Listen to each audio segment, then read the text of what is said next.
Buongiorno, bentrovati, eccoci in diretta con il nostro Focus TG in questo sabato 14 febbraio, un sabato piovoso. C'è tanta cronaca oggi in collegamento dai vari territori, perché riparleremo purtroppo di furti e rapine che continuano a imperversare un po' in tutte le province venete, ma andremo anche a Padova a parlare di zona rossa perché sta scadendo il termine di tempo per questo provvedimento che fa naturalmente discutere. Poi torneremo a Chioggia per la vicenda del coro che tante polemiche ha sollevato. Allora, noi dovremmo avere già in diretta con noi la nostra Vanessa Banzato. Siamo a San Martino di Lupari, quindi nell'Alta Padovana, perché c'è stata l'ennesima rapina nel mirino. È finito un supermercato con i ladri che sono riusciti a scappare con l'incasso. Vanessa, buongiorno. Buongiorno a te Elina, a tutte le persone che ci stanno seguendo da casa, con me il sindaco di San Martino di Lupari, Nivo Fior, perché proprio nel suo comune, ci troviamo in via Cardinale Agostini, c'è stato l'ennesimo colpo a un supermercato. Siamo davanti al Conad dove ieri sera attorno alle 7:15 due individui con il volto completamente travisato, armati di pistola, sono entrati nel negozio, si sono rivolti direttamente a due delle cassiere che stavano appunto lavorando e hanno intimato puntando contro la pistola di consegnare tutto quello che c'era, tutto il denaro che era contenuto nelle casse. Così come sono entrati sono scappati, un'azione fulminea. All'esterno li aspettava un complice su un'auto che poi è risultata essere, ma ancora le indagini sono ancora in corso, un'utilitaria di colore scuro, e si sono completamente dileguati. All'interno del supermercato c'erano anche ancora diversi clienti perché il supermercato chiude alle 8 di sera. Sindaco, una questione davvero che sta preoccupando e molto, soprattutto le persone residenti, perché pensare di essere tranquillo a fare la spesa e trovarsi due individui armati di pistola davvero sconvolge la gente, sconvolge le persone. Innanzitutto esprimo la mia solidarietà da parte dell'amministrazione comunale e di tutta la comunità di San Martino di Lupari nei confronti naturalmente dell'esercizio commerciale, ma anche nei confronti dei dipendenti che in quel momento hanno vissuto una situazione davvero drammatica, perché sono quelle situazioni che poi ti restano dentro, che ti feriscono profondamente. Quindi una grande vicinanza nei confronti di chi ha vissuto questo tipo di situazione. Come abbiamo letto nei giornali, in questi ultimi periodi i colpi sono avvenuti un po' in tutto il territorio dell'Alta Padovana. Sono episodi davvero molto gravi per i quali bisogna prestare la massima attenzione. Quindi certamente le forze di polizia sono molto attente, hanno lavorato molto anche questa notte per individuare l'automobile, quindi i responsabili. Grande fiducia alle forze dell'ordine. Senz'altro andranno in aiuto dei carabinieri di Cittadella, che sono appunto intervenuti per le indagini, anche tutte le telecamere, le immagini delle telecamere della videosorveglianza, perché all'esterno del locale ci sono due telecamere, però anche sparsi poi nei vari comuni, potrebbero davvero essere importantissime per riuscire a individuare e rintracciare i malviventi.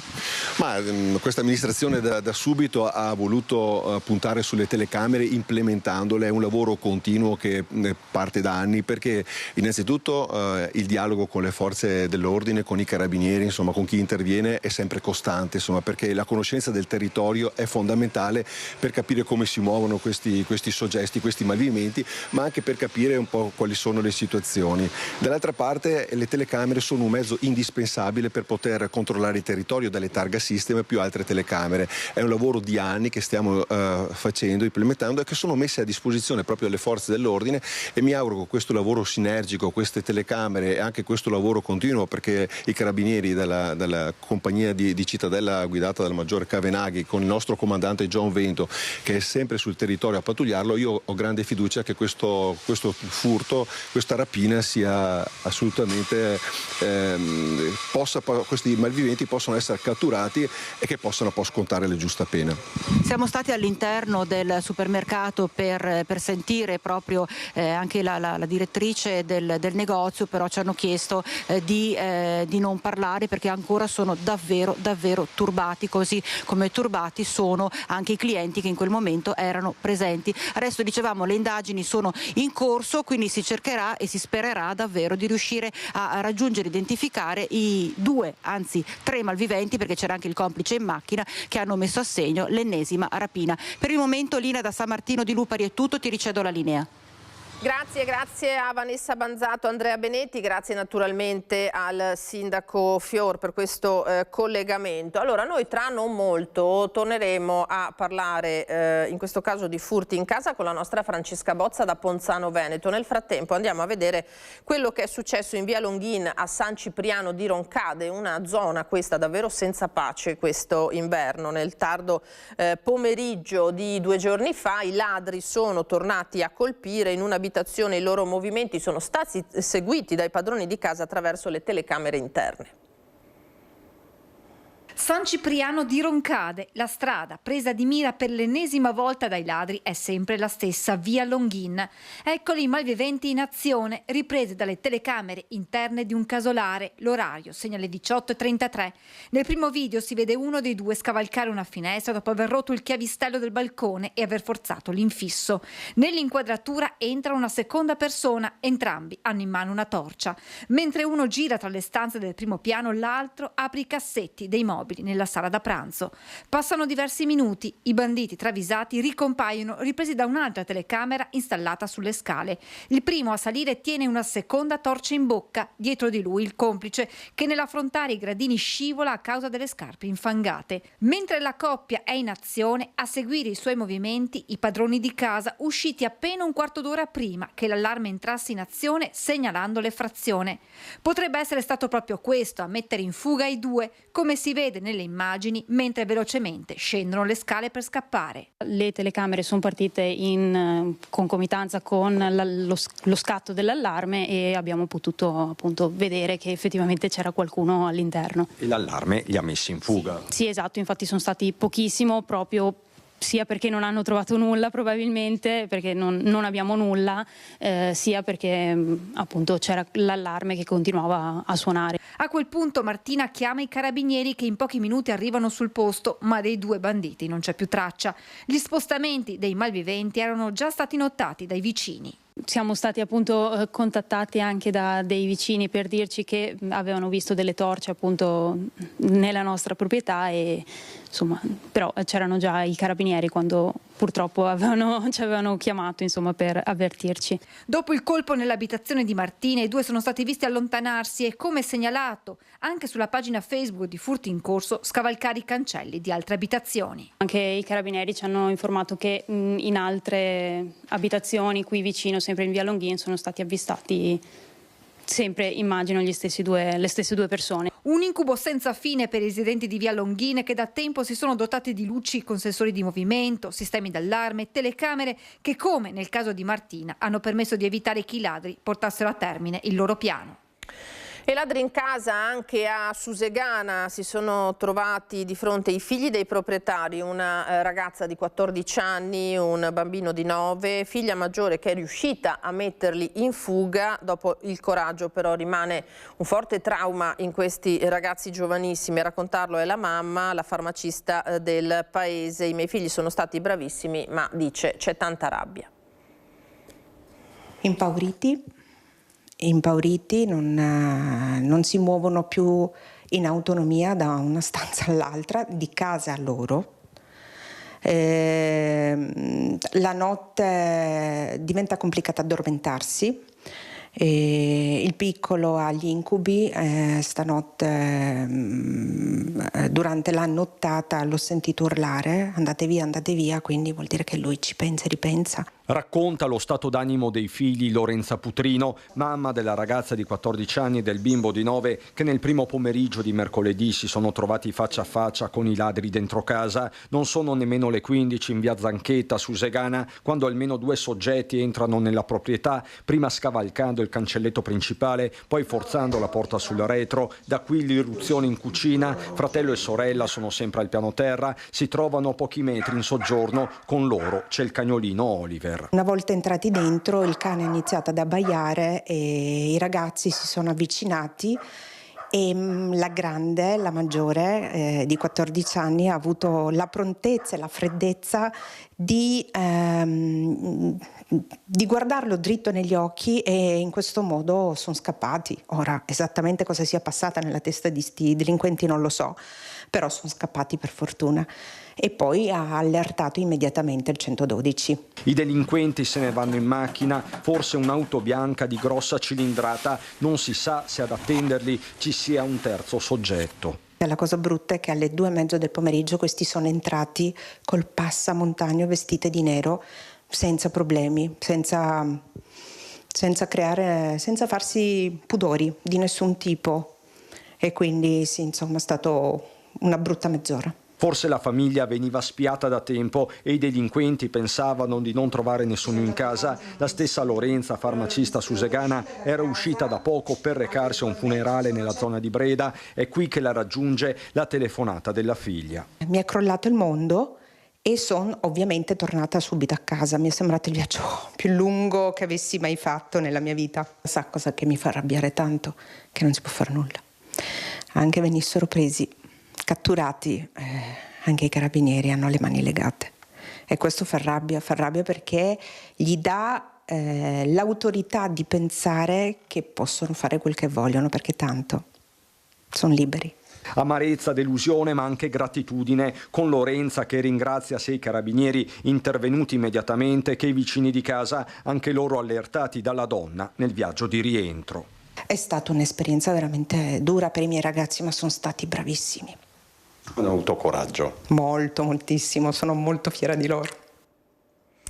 Questa dunque la testimonianza di questa mamma, di questa professionista. Allora a Padova invece si parla di zona rossa naturalmente, perché è scattato il conto alla rovescia per il provvedimento che potenzia i controlli nell'area della stazione. Il comune continua a ribadire la sua contrarietà rispetto a questo genere di provvedimento, ma i residenti la pensano in modo diverso. E allora ci colleghiamo in diretta con Chiara Gaiani e Francesco Ratai, che hanno raccolto anche le impressioni dei residenti. Chiara, buongiorno. Lina, buongiorno ai telespettatori di Rete Veneta. Con Francesco Ratai ci troviamo in uno dei punti caldi della zona rossa dell'area della stazione di Padova. Siamo sotto al cavalcavia Sarpi Dalmazia, tra l'altro qui c'è un diluvio universale, in questo momento sta piovendo davvero forte. Noi abbiamo cercato rifugio, ma in realtà, ci raccontavano i residenti, ci sono davvero molte persone sbandati, senza fissa dimora, che cercano rifugio negli anfratti che si trovano all'interno di questa grande costruzione, ma anche sotto il cavalcavia a Borgomagno, costruzioni piuttosto recenti per la città di Padova, e il provvedimento della zona rossa, la zona ad alto impatto, ha permesso che tanti di questi giacigli di fortuna venissero scoperti, ma ci sono anche varie case abbandonate proprio in questo quartiere dove sono entrati. Un provvedimento, quello della zona rossa, che continua comunque a dividere la città, lo dicevi anche tu Lina. Da una parte l'amministrazione comunale che sin dall'anno scorso, perché ricordiamo è un anno esatto che a Padova è scattata la prima zona rossa, ha ribadito il suo no, si tratta di un provvedimento inutile. Dall'altra sia le opposizioni in Consiglio Comunale, ma anche molti residenti che ci hanno proprio anche detto, adesso lo sentirete, ci sentiamo meno abbandonati. Il provvedimento è in scadenza giovedì, sarà il tavolo convocato in prefettura a decidere sul suo prosieguo. Nel frattempo si annuncia una settimana importante per la città di Padova, e con due manifestazioni di segno opposto. Martedì alle 18 qui ci saranno varie associazioni cittadine a dire anche la loro contrarietà alla zona rossa a ridosso dell'avvio di importanti momenti religiosi per varie religioni, quindi all'inizio del Ramadan e a ridosso del Capodanno cinese, all'avvio della Quaresima. Dall'altro invece mercoledì alle 18 in prefettura, davanti alla prefettura, un presidio dei centri sociali per dire il loro no alla zona rossa. Ma come dicevi, abbiamo sentito anche una residente che preferisce però restare anonima. Sentiamo le sue impressioni e sentiamo perché il suo sì alla zona rossa. Dopo aver sentito questa intervista, io ringrazio Francesco Ratai per la collaborazione tecnica e ti restituisco la linea.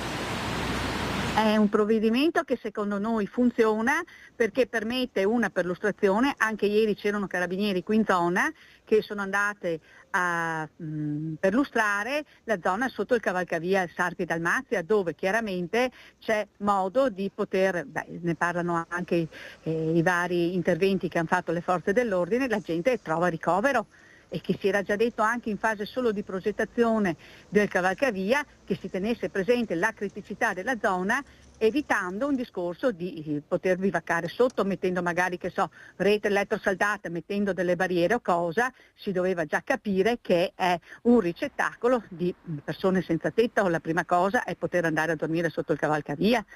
Poi anche qui in zona Borgomagno ci sono situazioni di case disabitate dove vediamo il cancello sforzato, la rete scavalcata, eccetera, per cui c'è giro di chi spaccia, di chi dorme, di persone chiaramente anche fragili, indubbiamente. C'è gente anche per la passata, e la polizia ferroviaria lo sa, che cammina lungo i binari, per cui poi all'esterno qui di quello che può essere l'Ansa Borgomagno ci sono dei campi, per cui è facile anche che la gente, soprattutto nella bella stagione, possa trovare rifugio. Noi vediamo una maggiore attenzione, forse hanno più tempo da poter dedicare dei controlli più approfonditi, anche le persone non hanno più quella percezione di abbandono. Questo dunque il resoconto che ci arriva da Padova. Sul tema zona rossa se ne riparlerà naturalmente, grazie a Chiara Gaiani e a Francesco Ratai. Noi torniamo sul caso Liliana Resinovic, ci spostiamo a Trieste perché c'è una novità importante in quella che è una storia davvero infinita sulla morte di questa donna, su cui ancora ci sono diverse questioni da chiarire e da risolvere. È morto uno degli attori di questa vicenda, Claudio Sterpin, l'86enne legato a Liliana Resinovic, che è scomparsa, lo ricordiamo, il 14 dicembre del 2021, ritrovata morta il 5 gennaio successivo nel boschetto di San Giovanni. Sterpin, grande ex marciatore maratoneta, è morto all'ospedale di Cattinara. Allora ricostruisce la sua vicenda, anche legata naturalmente al caso di Liliana, la nostra redazione di Tele4.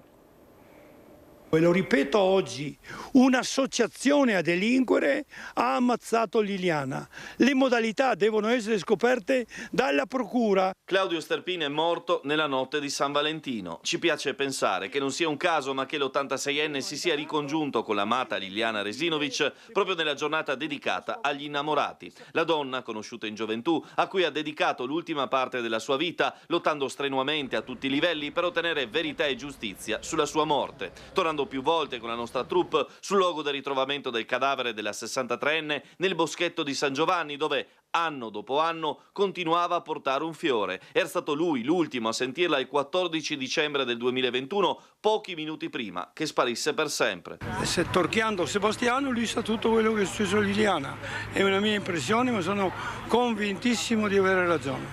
Ma io punto sul fatto che la verità non è stata neanche sfiorata. Claudio, vedovo da tempo che lascia 2 figlie, si è spento all'ospedale di Cattinara dopo una lunga malattia. L'86enne però era molto di più rispetto al personaggio che abbiamo visto negli ultimi anni al centro di dibattiti e talk show. Conducente degli autobus di Trieste Trasporti per professione, bersagliere che non mancava mai alle cerimonie in piazza con la sua divisa, è stato uno sportivo di primissimo piano nel mondo della marcia, della maratona e pioniere delle gare di ultramaratona. Storico presidente per 35 anni del Marathon Trieste, società poi diventata l'odierna Trieste Atletica, ha conseguito record ad ogni livello percorrendo 200.000 chilometri nella sua carriera da podista. E tra le sue gare simbolo la tremenda Parigi-Colmar di 520 chilometri, marciata per ben 10 volte tra il 1980 e il 90, portata a termine in 3 occasioni, fu il primo italiano a chiudere quella massacrante competizione. Niente, era quasi un debito che io sentivo di avere nei miei confronti, siccome mi ero messo in testa di farla, e diciamo che l'ho assolto, ecco.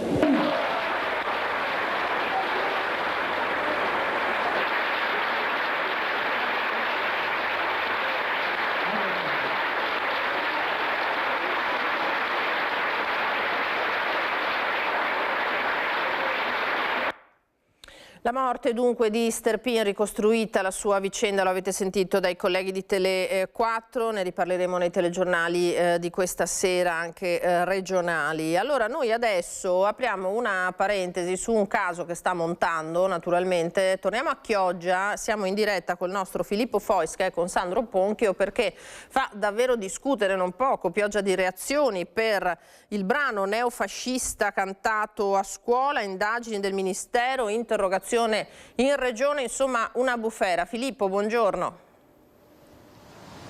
Sì, buongiorno Lina, buongiorno ai telespettatori di Rete Veneta. L'uomo che ha presentato l'interrogazione in regione all'assessore Valeria Mantovan, ce l'abbiamo di fianco, è Jonathan Montanariello del Partito Democratico, che è anche consigliere comunale qui a Chioggia.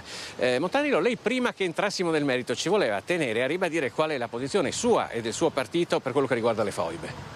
Noi, come tutti gli atti di violenza perpetrati nella storia, che siano stati fatti da uno o dall'altro, li condanniamo. La violenza va sempre condannata, al netto che venga fatta dalla sinistra o dalla destra.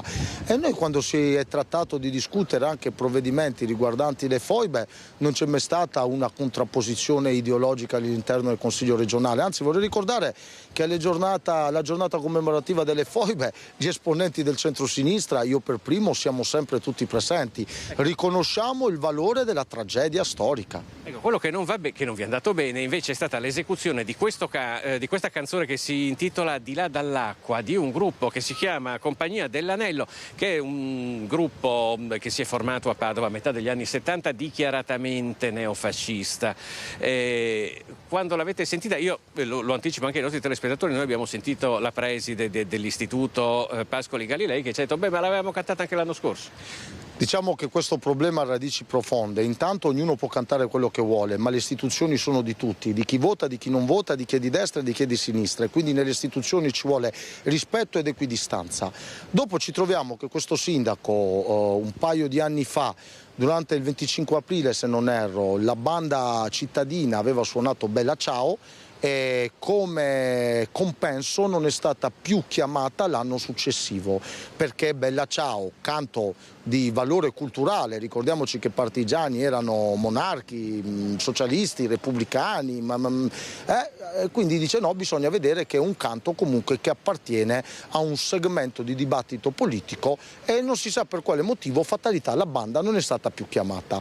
Oggi invece ci troviamo un canto dichiaratamente non apolitico e quindi il tema è: tu non puoi su un canto che non ti comoda andare a vedere il contesto politico-culturale e lasciare a casa la banda cittadina, e invece su un altro canto vedi solo l'aspetto culturale. O si vede l'aspetto culturale per tutti e due e va bene, suoni uno, suoni l'altro, mettiamola sulla cultura e le radici del brano, oppure non puoi su un brano che non ti conviene guardare il valore politico acquisito nel tempo, e su invece l'altro brano che forse ti conviene di più. E perché dico questo? Perché dopo il video è stato subito condiviso da esponenti di Fratelli d'Italia, quindi è evidente che c'è una connotazione politica su questa iniziativa che non può essere fatta se le iniziative sono istituzionali. Ci vuole lo stesso trattamento per tutti, non puoi censurare Bella Ciao e fare questo canto, perché se si vede il valore culturale si vede per tutti e due, se si vede il valore politico si vede per tutti e due. Ancora una volta i problemi li crea questa amministrazione incapace di gestire persino cose importanti come le commemorazioni di tragedia del nostro paese.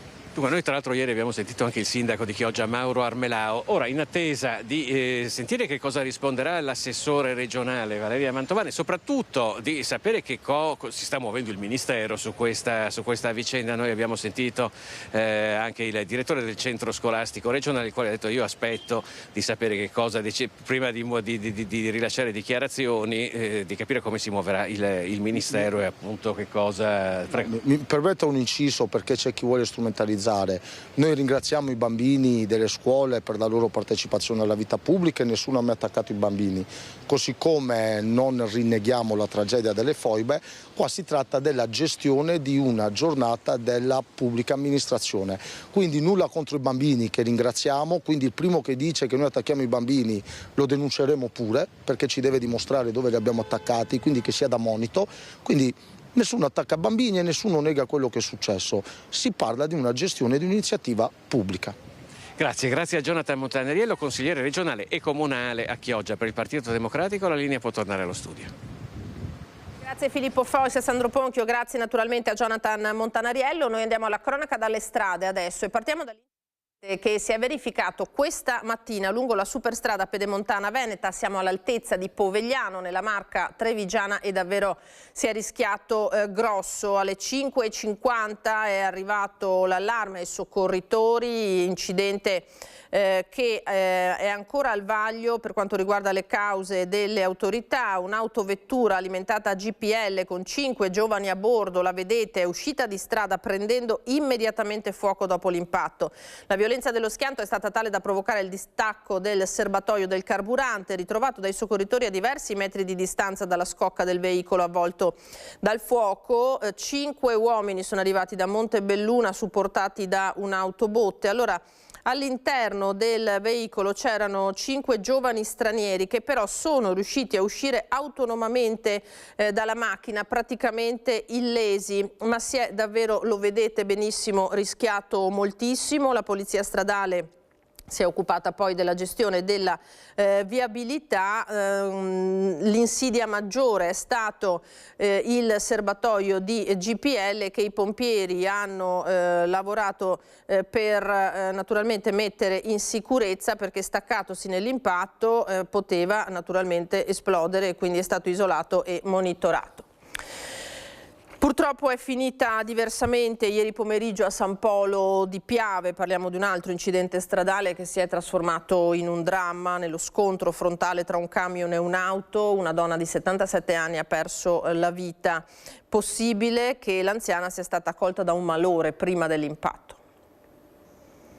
Un botto, così lo descrivono alcuni residenti di Via Ormelle usciti in strada intorno alle 17 dopo lo schianto che ha visto coinvolti un camion e un'auto. Tutto succede in pochi istanti. La Fiat Panda, condotta da Regina Buora, 77 anni, di San Polo, sta percorrendo la provinciale 34 da Ormelle.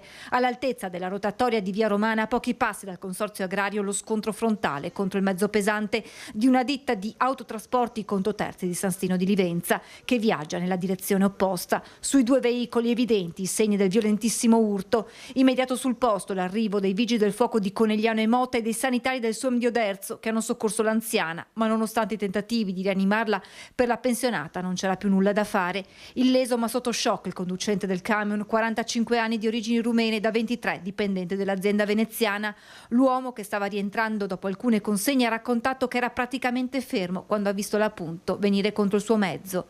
I rilievi affidati ai carabinieri di San Polo spetterà loro ricostruire l'esatta dinamica della tragedia.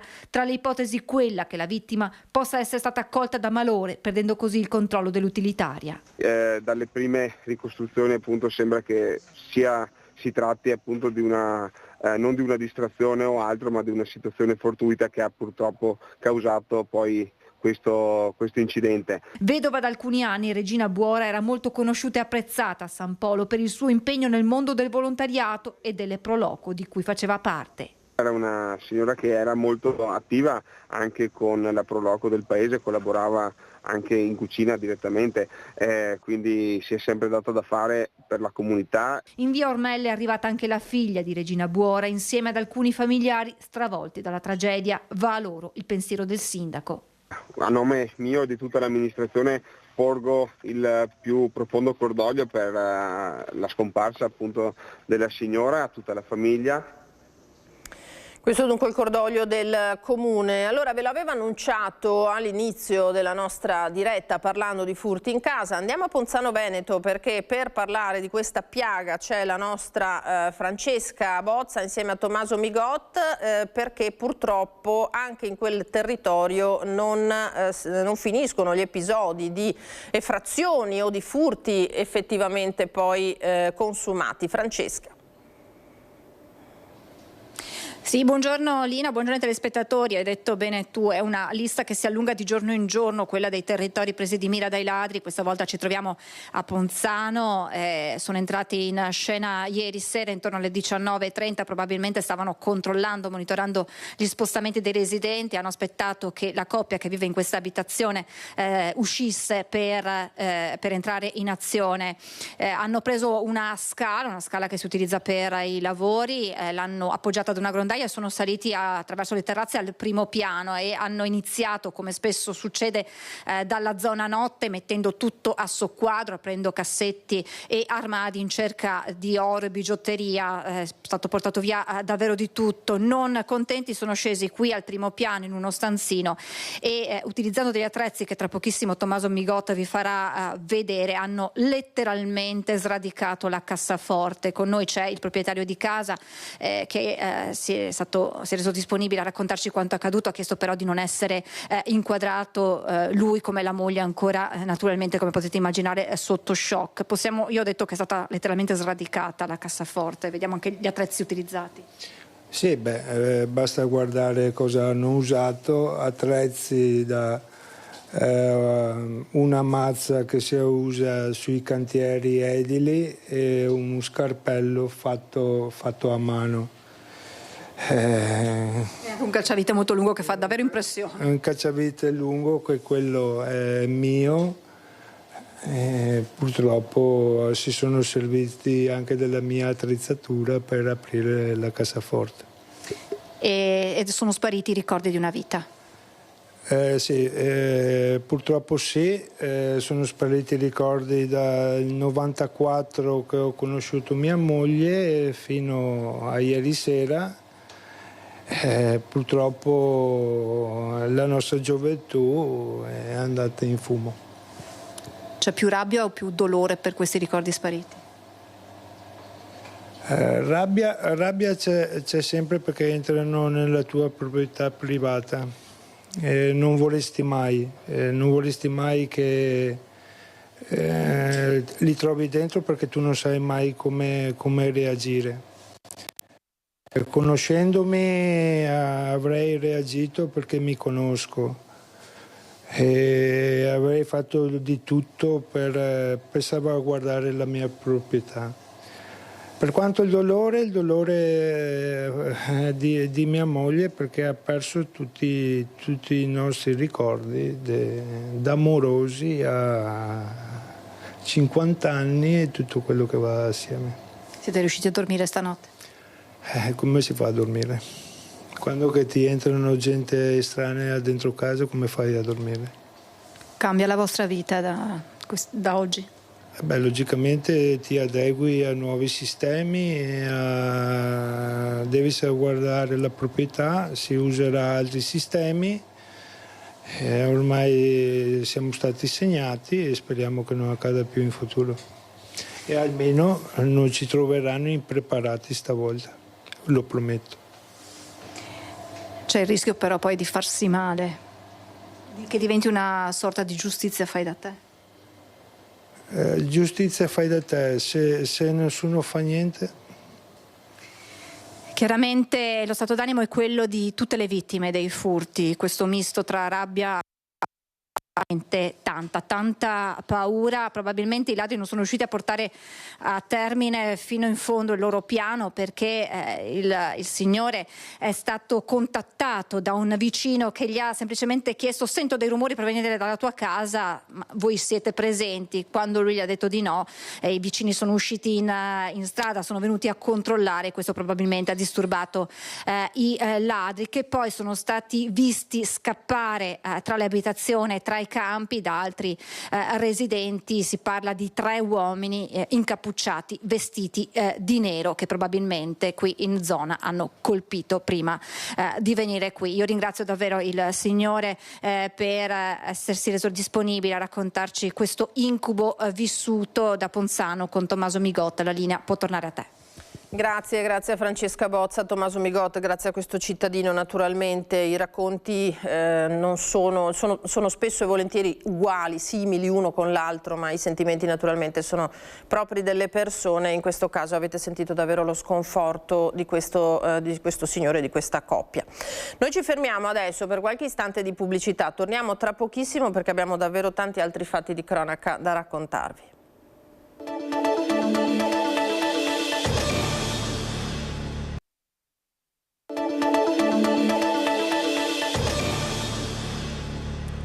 Ritorniamo in diretta col nostro Focus TG. La cronaca ci conduce in provincia di Udine. Un vecchio casolare abbandonato da decenni è parzialmente crollato nel tardo pomeriggio di ieri in via Roma. Siamo a San Vito al Torre. Poco prima era passata la sfilata di Carnevale dei bambini, quindi potete immaginare quello che poteva succedere. Sì, eccoci qua, siamo a San Vito al Torre in via Roma, dove intorno alle 18 di ieri, durante le prime fasi del nubifragio, è venuto questo crollo, come potete anche vedere dalle immagini che abbiamo registrato pochi minuti fa. Sul posto sono giunti i vigili del fuoco, la protezione civile comunale per rimuovere i calcinacci e soprattutto chiudere immediatamente la sede stradale.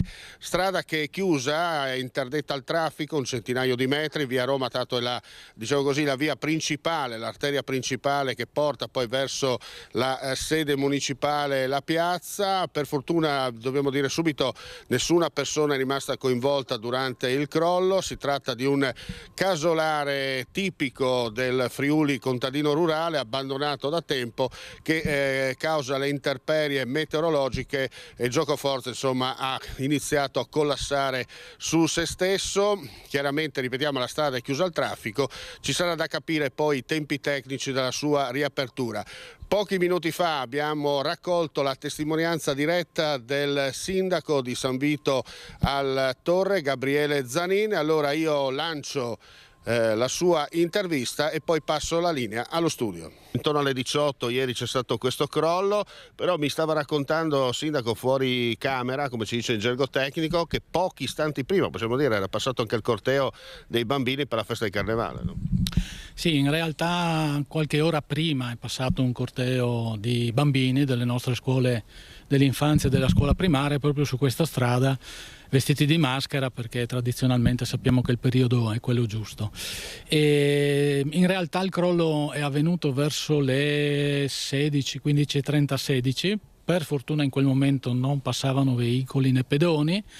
E in realtà non si tratta proprio di un crollo vero e proprio, ma di un cedimento, come si può vedere alle mie... La cronaca mi permetta, quanto tempo che questa casa è disabitata? Beh, questa casa è disabitata a mia memoria da sempre, quindi da più di 60 anni sicuro. Il problema è un problema reale, ma questo insomma credo che tutte le istituzioni lo sappiano, quello degli edifici dismessi, degli edifici disabitati, degli edifici vecchi che rischiano il crollo nei centri storici dei nostri piccoli paesi.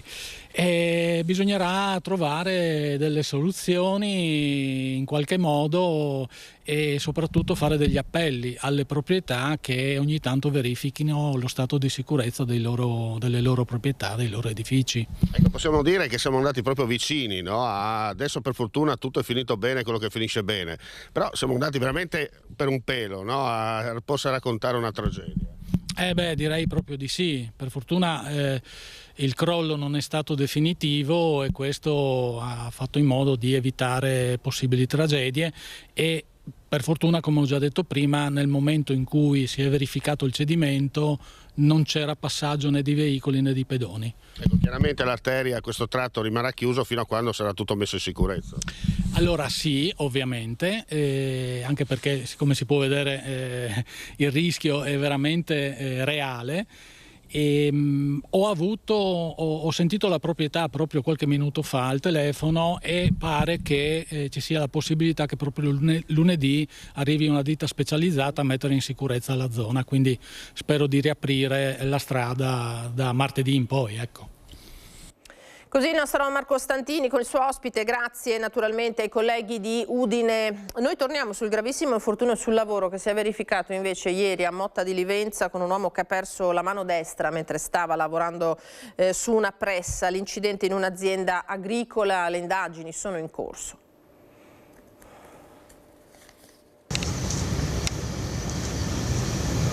I tecnici dello Spisal sono rimasti all'interno di questa azienda per quasi tutto il giorno con l'obiettivo di ricostruire l'esatta dinamica del grave incidente che per poco non è costato la vita a un operaio 61enne di origini indiane ma residente da tempo in zona che stava lavorando su un macchinario agricolo usato per l'imballaggio, una pressa. Sono le 10:13 del mattino quando i colleghi dell'uomo lanciano l'allarme. Siamo in via Redigole Vecchia, la Mushroom, ditta specializzata nella coltivazione di funghi a Motta di Livenza. Sembra da una prima ricostruzione che il 61enne stesse tentando di risolvere in maniera autonoma l'inceppamento del macchinario quando qualcosa non è andato per il verso giusto, con la mano destra dell'uomo che è stata letteralmente tranciata all'altezza del polso. Sul posto arrivano i sanitari del SUEM 118 che portano l'uomo in elicottero al Cafoncello. La situazione è grave, la menomazione forse irreparabile, ma è fuori pericolo di vita. A supportare i paramedici nelle operazioni di soccorso, i vigili del fuoco del distaccamento di Motta di Livenza, i carabinieri della stazione locale e chiaramente i tecnici del nucleo Spisal dell'ULS 2. Alzano la guardia i sindacati, la CGIL in particolare ricorda come l'anno sia già partito nel peggiore dei modi sia sul fronte dei morti che degli infortuni. Bisogna anche capire che quando succedono questi infortuni di una certa gravità ci possono essere delle menomazioni che portano le persone ad avere dei disagi sociali e dei disagi civili e spesso devono anche cambiare le loro abitudini quotidiane e le loro abitudini familiari. Da qui l'importanza di promuovere la cultura della prevenzione, concetto ribadito anche dalla CISL con il segretario di Treviso Belluno Francesco Ru. Intanto a Motta di Livenza le indagini proseguono per chiarire responsabilità e rispetto delle procedure. Allora, il Mattino di Padova riporta l'ennesimo episodio di uno studente lasciato a piedi dal trasporto pubblico, in quel di Abano. I colleghi invece della nostra redazione di Vicenza hanno fatto il punto su trasporto pubblico e diritto allo studio. A Vicenza il servizio sempre più contestato da genitori e studenti, non solo per la decisione di adottare la settimana corta. Un comitato spontaneo annuncia una manifestazione in città. Allora ce ne parlano Daniele Garbin con Alberto Pivetti. Stazione SVT a Vicenza, siamo qui perché è stata organizzata una conferenza stampa del comitato promotore di una petizione proprio per i problemi che via via negli ultimi mesi si stanno così peggiorando, stanno danneggiando il servizio, dicono i promotori, del servizio pubblico del trasporto pubblico vicentino. Una serie di problemi che si stanno insomma sommando. Il primo fra tutti era la contestazione della settimana corta. Come Raffaele Colombara, consigliere comunale e insegnante, ecco, uno dei promotori dell'iniziativa, ecco, una mobilitazione perché? Sì, i temi sono quelli che purtroppo queste settimane hanno messo in rilievo, e cioè tanti disservizi ai trasporti scolastici e agli studenti, ragazzi lasciati per strada, corse che sono strapiene o in ritardo, la questione della sicurezza, purtroppo insomma tutta una serie di cose che al di là degli episodi gravi che sono successi mettono in evidenza un servizio di trasporto pubblico che non sta funzionando.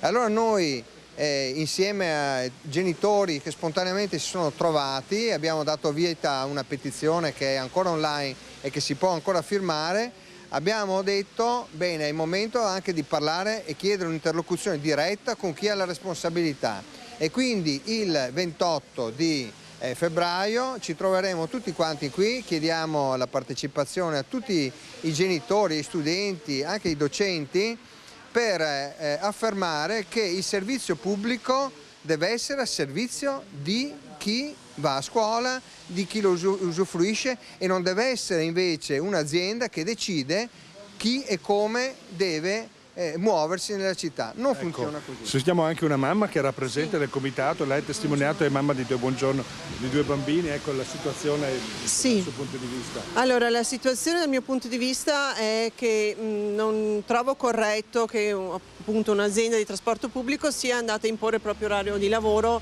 nelle scuole che sono pubbliche, e dovrebbe essere a servizio degli studenti che invece si trovano a dover fare i conti con una settimana compressa, con giorni anche di 8 e 9 ore. Questo toglie poi a loro la possibilità di dedicarsi allo sport e al loro tempo libero, e quindi avrà delle ripercussioni anche sull'aspetto emotivo dei ragazzi. Allora ricordiamo che la petizione nel giro di 2 settimane ha già quasi raggiunto la soglia di 2000 firme. Ecco, voi chiedete adesso, rilanciate sull'escalation con una manifestazione perché chiedete un incontro in prefettura. Sì, noi richiediamo appunto insieme a tutti i genitori e ai studenti di incontrare innanzitutto la provincia, il comune e la prefettura per presentare tutti questi problemi, per chiedere che non ci siano tagli ma che invece ci sia un investimento su quello che deve essere un servizio per i cittadini e per gli studenti naturalmente.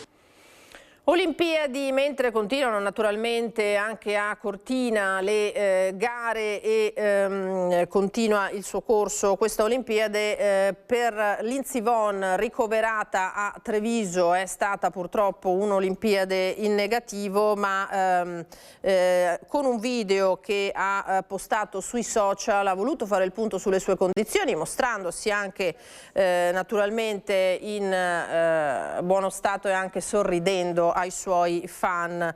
Il primo messaggio video di fatto dopo l'infortunio di domenica scorsa, ha rinnovato il suo grazie ai tanti che l'hanno sostenuta con peluche, messaggi, fiori in questi giorni, e anche ai medici che la stanno curando. La vostra vicinanza mi sta aiutando molto, ha detto la sciatrice, la campionessa americana, annunciando anche per oggi un nuovo intervento chirurgico sul suo ginocchio sinistro, purtroppo gravemente infortunato sulla pista Olimpia sulle Tofane a Cortina domenica scorsa durante la discesa libera.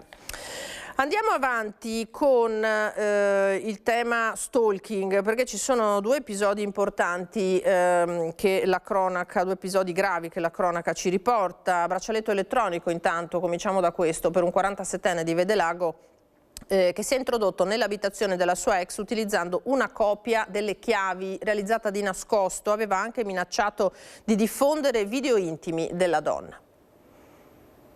Aveva di nascosto fatto una copia delle chiavi di casa della sua ex compagna. Con questo duplicato martedì pomeriggio si è introdotto nell'abitazione a Vedelago della 50enne, già vittima di maltrattamenti da parte dell'uomo, 47 anni, denunciato per questo motivo appena il giorno prima. La donna in casa, in quel momento terrorizzata, ha chiamato un amico che a sua volta ha segnalato quanto stava accadendo ai carabinieri. Tempestivo l'intervento dei militari che si trovavano già nei pressi dell'abitazione, impegnati in un mirato servizio di vigilanza disposto a tutela della 50enne. L'uomo è stato bloccato prima che potesse avvicinarsi all'ex convivente ed è stato arrestato per violazione di domicilio e atti persecutori. I successivi accertamenti hanno portato alla luce come il 47enne prima di questo episodio avesse minacciato la vittima di diffondere sue foto intime. Per questo è stato anche denunciato per il reato di diffusione illecita di immagini o video sessualmente espliciti.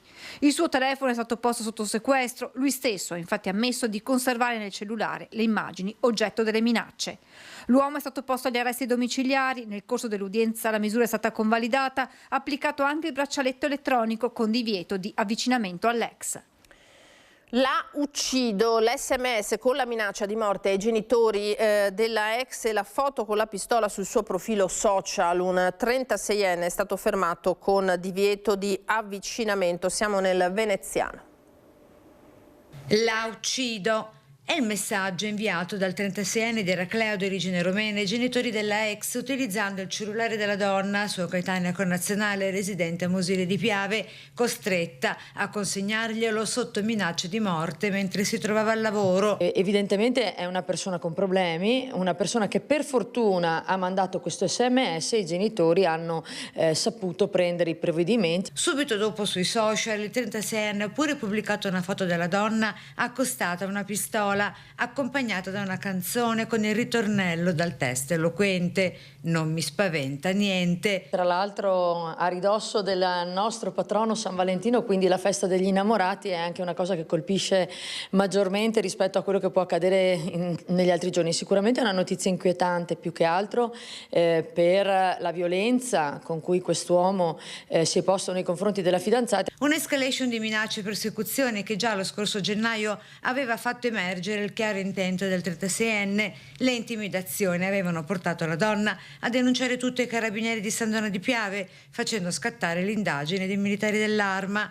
La relazione tra i due è iniziata ad aprile 2025 e finita dopo poco per il comportamento ossessivo dell'uomo, controlli continui del telefono della compagna, scenate di gelosia e ripetute minacce di morte. In 2 occasioni avrebbe anche brandito prima un martello e poi puntato un coltello alla gola della donna, episodi che però non erano stati denunciati nell'immediatezza, minacce e persecuzioni firmate solo dal braccialetto elettronico. Quindi diciamo in questo caso la faccenda si è risolta in modo abbastanza senza conseguenze.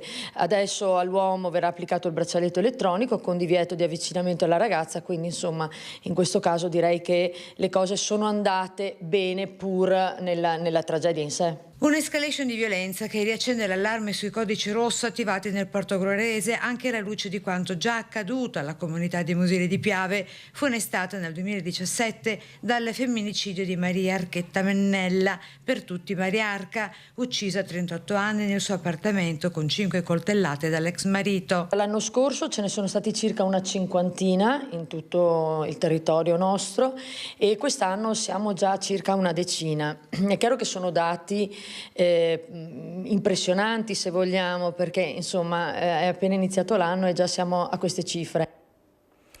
Noi ci fermiamo per un altro veloce break, torneremo tra poco a Ponzano Veneto con un'altra storia con Francesca Bozza.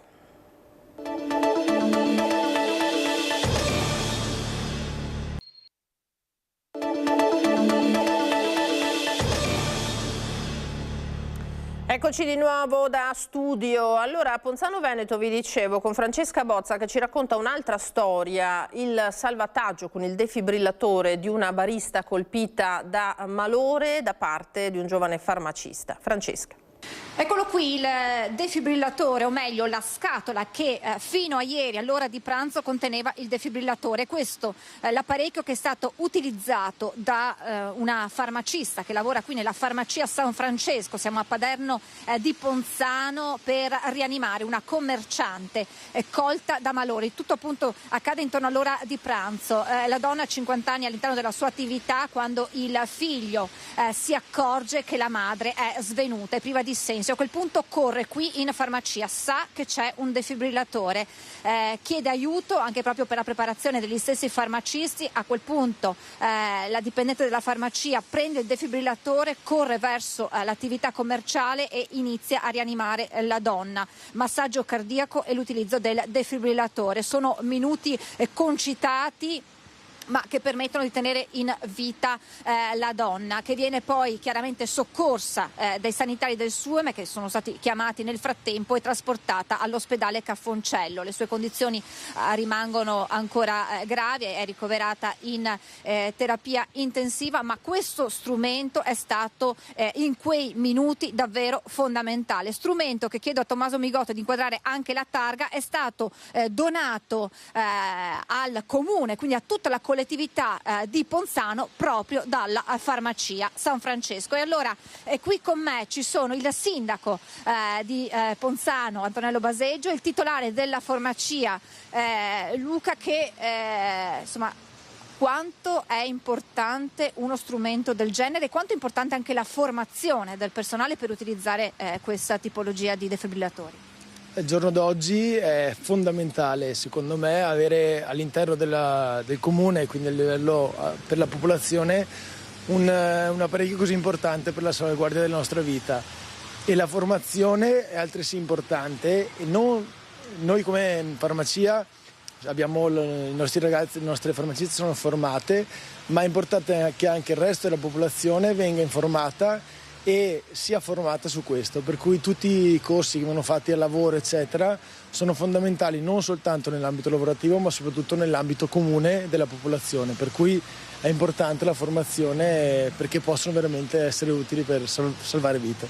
Ecco, Sindaco, l'importanza, ce l'ha detto il dottor Martigallo, di questi strumenti, ma c'è un progetto perché gran parte della popolazione possa essere pronta ad utilizzare questi strumenti. Sì, certo, è un progetto che parte da lontano. Questo l'amministrazione comunale ha incrociato la bontà e anche l'esigenza del territorio, la bontà attraverso le farmacie, soprattutto della farmacia di Paderno, che ha spinto l'amministrazione a mettere in rete anche le altre farmacie. Abbiamo un defibrillatore per frazione donato dalle farmacie e il comune, che ha anche una convenzione con la Croce Verde della Marca, che ha sede distaccata presso di noi, che svolge servizi di assistenza sanitaria per le attività culturali. In realtà abbiamo anche discusso e già programmato vari incontri sul territorio appunto per il corretto utilizzo del defibrillatore. Poi in quei momenti sicuramente il panico e la paura faranno probabilmente la loro parte, però se una persona è anche formata riesce anche nella criticità ad affrontare queste situazioni. È chiaro che con quello che è successo, innanzitutto ringrazio Luca Mattighello e altre 2 farmacie per queste donazioni. Faremo quanto prima questi interventi sul territorio, che prevedono anche interventi e corsi di primo soccorso che avevamo fatto già molto tempo fa e che è bene riprendere a fronte anche di questa situazione. Ora chiaramente il pensiero va alla commerciante, a cui auguriamo ogni bene, speriamo nel buon Dio che anche lui faccia la sua parte, visto che quello che potevamo fare grazie alla farmacista e alla farmacia è stato fatto. Ecco, farmacista che è ancora chiaramente provata per quella situazione e che la sua preparazione e il suo sangue freddo, dottor Mattighello, perché in quel momento anche quella componente è fondamentale. Principalmente sangue freddo, perché la preparazione è fondamentale, ma non è detto che in quel momento il sangue sia freddo. La nostra dottoressa è stata molto brava, ma al di là di quello che è successo io voglio ancora spingere un attimo sul fatto dell'importanza della formazione e sul fatto che i defibrillatori veramente sono importanti, ed è importante, sono felice che il comune di Ponzano, al di là che l'abbia donato noi come farmacia, ma che ce l'abbia, perché sono più tranquillo proprio per tutti gli abitanti del nostro comune. Grazie al dottor Luca Mattighello, titolare della farmacia di Paderno, grazie al sindaco Antonello Baseggio, e chiaramente ora si aspettano solo buone notizie dal Cafoncello. Grazie a Francesca Bozza e ai suoi ospiti. Ed c'è in vista un premio invece per il tassista, siamo nel Padovano, che un mese fa ha riconosciuto proprio i sintomi di un infarto e ha portato il cliente che aveva in macchina al pronto soccorso. La prontezza, l'altruismo e la generosità degli do pubblico riconoscimento dimostrati nel prestare soccorso ad un passeggero del suo taxi colpito da malore. La città di Padova riconoscente, firmato da me e dal sindaco Giuseppe. Grazie. Il comune di Padova ha voluto ringraziare Gino Stellini, il tassista padovano che con prontezza e sangue freddo ha salvato la vita a un proprio cliente colto da un grave malore durante una corsa, deviando immediatamente verso il pronto soccorso cittadino. Appena partito già ansimava un po'. Arrivato all'altezza dell'Hotel Cason, ho dolore al petto e mi sono fermato. Sono sceso, ho guardato dietro, aveva la mano sinistra sul petto già anchilosata e respirava a bocca aperta. Ho detto voglio andare a Abro, no, ti porto al pronto soccorso di Padova perché c'è il centro coronarico, a Abro non c'è il centro coronarico, corso al pronto soccorso. Per lui una pergamena firmata dal sindaco e dal vice sindaco per sottolineare il valore civico del gesto di Gino Stellini. Un riconoscimento che diamo perché sia d'esempio, come lui dice ho fatto solo il mio dovere, però lavorare con senso di responsabilità e soprattutto avere la capacità di alzare lo sguardo e accorgersi delle necessità delle persone che ci sono vicine è qualcosa che dobbiamo sottolineare affinché sia un esempio per tutti. Il 26 gennaio scorso il signor Stellini ha riconosciuto tempestivamente i sintomi di un malore, portando il suo cliente in ospedale. Dico grazie alla città, però tutti i tassisti, avremmo fatto quello che ho fatto io. È una cosa che viene spontanea, se vede uno che ha male lo si deve aiutare. Con disarmante semplicità il tassista padovano ripete che è un gesto che avrebbero fatto tutti. Quello che lo lascia con l'amaro in bocca è che il suo cliente non si sia più fatto sentire. Più sentito non so niente. Io l'ho lasciato in mano degli infermieri del pronto soccorso e poi sono partito, ma di quel signore niente. Questo è l'epilogo della vicenda. Allora noi abbiamo terminato il nostro tempo, Focus TG si conclude qui. Io ringrazio in regia Mattia Pizzaia e Andrea Basso, vi rimando naturalmente alle trasmissioni e ai telegiornali di questa sera e vi auguro un buon pomeriggio. Arrivederci.